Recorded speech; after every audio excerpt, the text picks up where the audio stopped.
El proceso de Florence Maybrick se abrió en Liverpool el 31 de julio de 1889.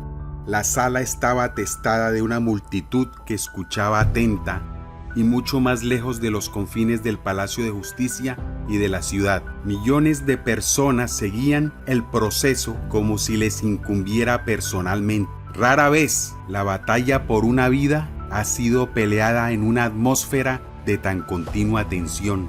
El principal asesor de la corona era Mr. Addison.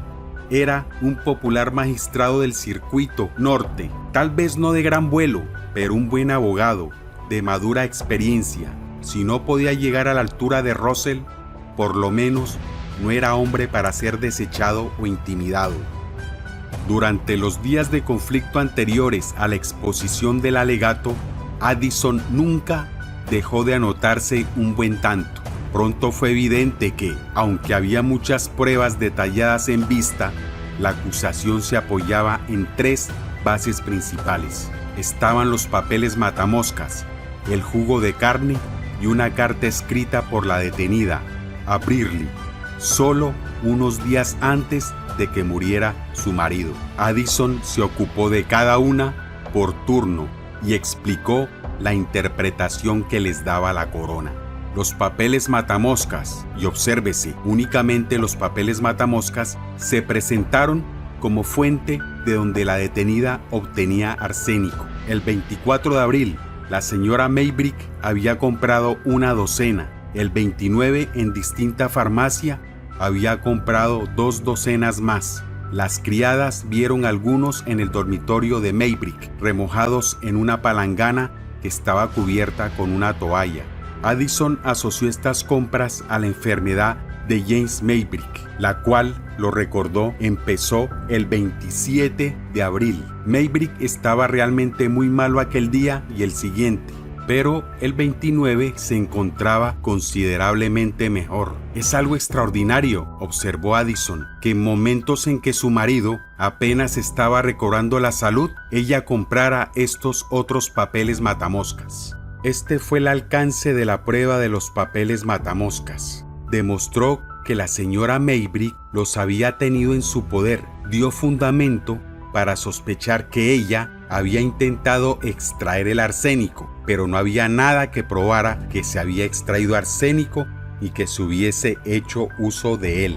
La prueba del jugo de carne llegó mucho más lejos. Durante la mayor parte de la enfermedad, como lo señaló Addison, la señora Maybrick había regulado todos los medicamentos de su marido. Luego, en la última etapa, aparecieron las enfermeras diplomadas. Una de estas afirmó que había visto entrometerse a la señora Maybrick con una botella de jugo de carne antes de que fuese la hora de una dosis. La enfermera tuvo cuidado de no dárselo al enfermo y, posteriormente, se descubrió que contenía 1/2 gramo de arsénico. Addison describió esto con loable moderación como uno de los aspectos más serios del caso, aunque en calidad y por su efecto, este fue el cargo más grave de entrometimiento. Es necesario añadir que no fue el único. Según las enfermeras y el hermano del señor Maybrick, la conducta de la señora Maybrick fue, por lo general, sospechosa. Ella no se comportó francamente, cambió el contenido de la botella, hizo que el moribundo dijera que le daba medicinas equivocadas. El tercer puntal de la acusación,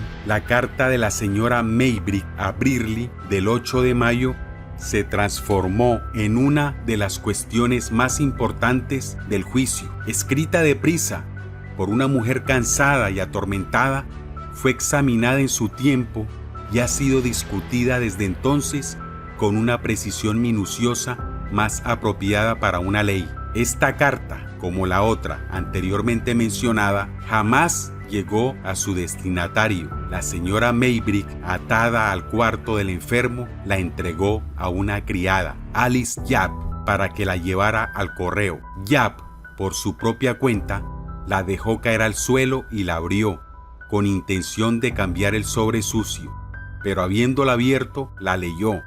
Habiéndola leído, la guardó. Posteriormente, se la pasó al hermano del señor Maybrick, con las consecuencias que no pueden ser calculadas ni siquiera ahora. Russell llegó a declarar que, si no fuera por esta carta, no se hubiese hecho ninguna acusación. Decía: mi muy querido, tu carta bajo sobre para John K. llegó a mis manos justamente después que te hube escrito el lunes. No esperaba saber de ti tan pronto y había demorado en darle las instrucciones necesarias. Desde que volví he estado cuidando a Maybrick todo el día y la noche. Está enfermo de muerte.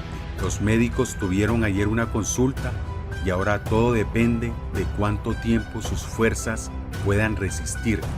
Mis dos cuñados están aquí y nos sentimos terriblemente afligidos. Hoy no puedo contestar toda tu carta, mi querido, pero descarta todo temor de ser descubiertos, ahora o en el futuro. Maybrick delira desde el domingo y ahora sé que ignora todo, hasta el nombre de la calle. Y también sé que no ha hecho ninguna averiguación.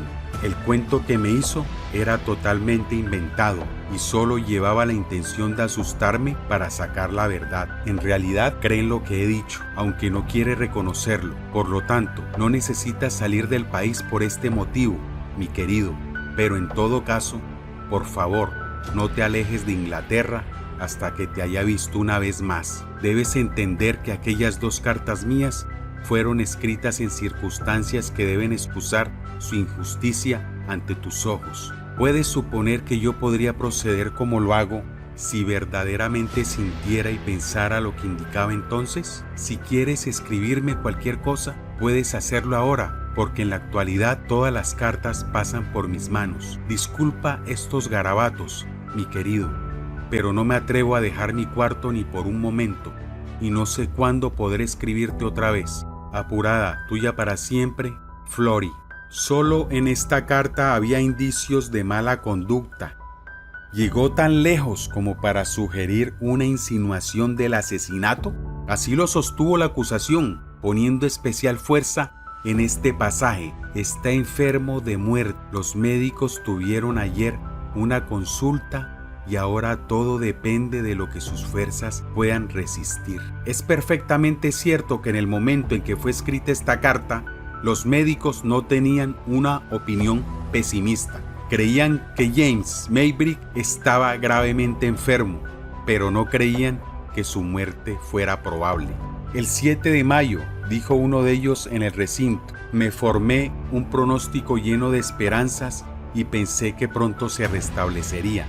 El 8 lo encontré mejor. ¿Su estado era todavía tan alentador?, preguntó el fiscal. Sí, ¿le dijo usted a la señora Maybrick o sugirió con alguna palabra que todo dependía del tiempo que resistiera?